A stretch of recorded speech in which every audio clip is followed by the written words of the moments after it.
ମୁଁ ଆଶା କରିଥିଲି ବିଜେଡି ଦଳରୁ ଟିକେଟ୍ ପାଇବି ବୋଲି।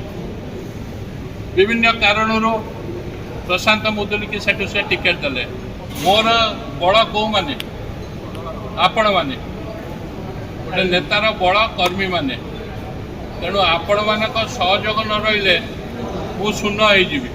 ମୋତେ ଦଳରୁ ସସ୍ପେଣ୍ଡ କଲେ ବିନା କାରଣରୁ। ମୁଁ କ'ଣ କହିଥିଲି? ମୁଁ କହିଲି 9କୁ 90 କରିବାକୁ ହେଲେ ଯୁବକମାନଙ୍କୁ ଆକୃଷ୍ଟ କରିବାକୁ ପଡ଼ିବ, ମହିଳାମାନଙ୍କୁ ଆକୃଷ୍ଟ କରିବାକୁ ପଡ଼ିବ, ଗାଁ ଗହଳିକି ଯିବାକୁ ପଡ଼ିବ। ନଗଲେ ଖାଲି ବାହାଦୁରୀ ମାରି ଭାଷଣ ଦେଲେ, କଂଗ୍ରେସ ଭବନରେ ବସି କହିଲେ କଂଗ୍ରେସ ହେବ ନାହିଁ। କିଛି ଭୁଲ କହିଥିଲି ନା?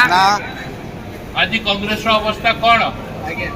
9ଟାରୁ 90 ହେବ ନା 9, 2, 3 ହେବ କି 0 ହେବ? ଆପଣମାନେ ନିଜେ ଅନୁଭବ 3 ହେବ।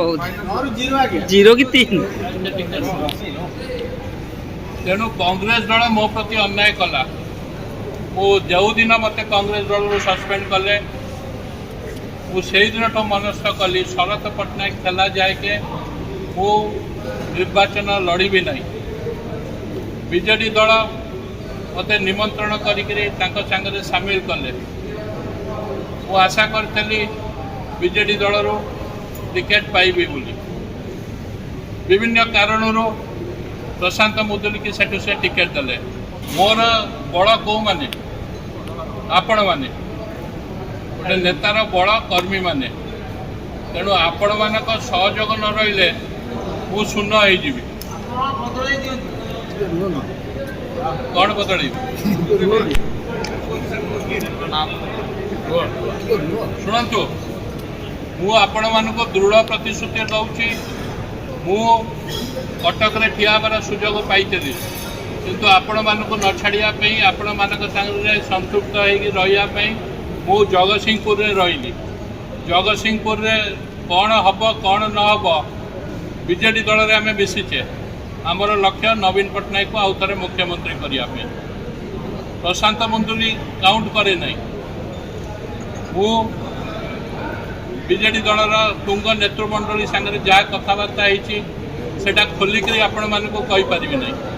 ମୁଁ ଆଗାମୀ ଦିନରେ ଆପଣମାନଙ୍କୁ ପ୍ରଭୁ ଜଗନ୍ନାଥଙ୍କ ନାଁ ନେଇ, ମା ଶାରଳାଙ୍କ ନାଁ ନେଇ ଶପଥ କରୁଛି, ଆପଣମାନଙ୍କ ଦାୟିତ୍ୱ ମୁଁ ନିଜେ ନେବି। ଆପଣମାନଙ୍କୁ କୋଉଠିକି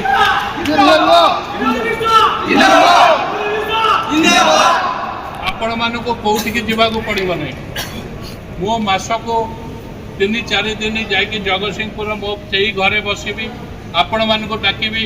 ଅଫିସରମାନଙ୍କ ପାଖରେ ଯାହା କାମ ମୋ ମାଧ୍ୟମରେ ଆପଣମାନଙ୍କର ହେବ। ସେ ବ୍ଲକ ହେଉ, ଥାନା ହେଉ, ପୋଲିସ ହେଉ, କଲେକ୍ଟର ହେଉ, ଏସ୍ପି ହେଉ, ଆପଣମାନଙ୍କର ଯେମିତି ଅସୁବିଧା ନ ହୁଏ, ଗୋଟେ ଶାସକ ଦଳରେ ରହିକରି ଆପଣମାନଙ୍କର ଯେମିତି ଅସୁବିଧା ନ ହୁଏ, ସେ ସୁବିଧା ଆପଣମାନେ ପାଇବେ। ବିଗତ 2 ବର୍ଷ ହେଲା ଆପଣମାନେ ନିର୍ଯାତିତ ହେଇଛନ୍ତି, ମୁଁ ଜାଣିଛି। ତେଣୁ ଧୈର୍ଯ୍ୟର ସହ ଅପେକ୍ଷା କରନ୍ତୁ। ଟିକେ ଜୁନ୍ ଜୁଲାଇ ମାସ ଯାଏକେ ଅପେକ୍ଷା କରନ୍ତୁ। ପାଣି ପାଣି, କ୍ଷୀର କ୍ଷୀର ହେଇଯିବ। ବୁଝିପାରିଲେ?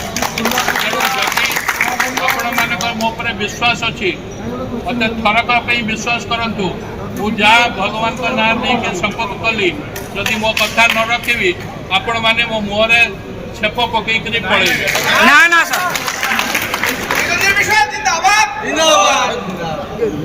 ତେଣୁ ମୁଁ ଅଧିକା କିଛି କହିବାକୁ ପାଉନି। ଆମେ ଗୋଟେ ଦଳକୁ ଛାଡ଼ିକି ଗୋଟେ ଦଳରେ ମିଶିଛେ। MLA ହେବା ବଡ଼ କଥା ନୁହଁ। MLA ଠୁ ଅଧିକା ପାୱାର ଆପଣମାନେ କେମିତି ଏନ୍ଜୟ କରିବେ, ସେ ଦାୟିତ୍ୱ ମୋର।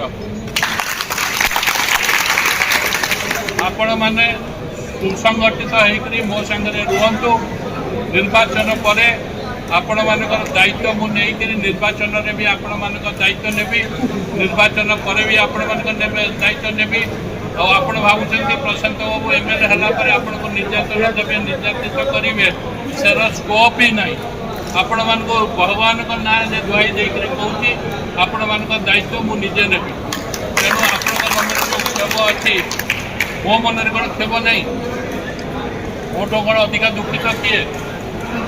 ତେଣୁ ଗୋଟେ ସିଚୁଏସନ୍ରେ କ'ଣ ପାଇଁ ଟିକେଟ୍ ଦେଲେନି ନ ଦେଲେନି, ସେଇଟା ପୁଙ୍ଖାନୁପୁଙ୍ଖ ଭାବେ ମୁଁ ତାଙ୍କର ନେତୃମଣ୍ଡଳୀ ସାଙ୍ଗରେ ଆଲୋଚନା କରି ଆପଣ ଅପେକ୍ଷା କରି ରୁହନ୍ତୁ।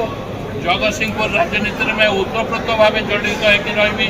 ଆପଣଙ୍କ ସୁଖ ଦୁଃଖରେ ସାଥୀ ହେବି, ଆପଣମାନଙ୍କର ସମସ୍ୟାର ସମାଧାନ କରିବି, ଆପଣମାନଙ୍କର ସହଯୋଗ କାମନା କରି ନମସ୍କାର ରହିଲି।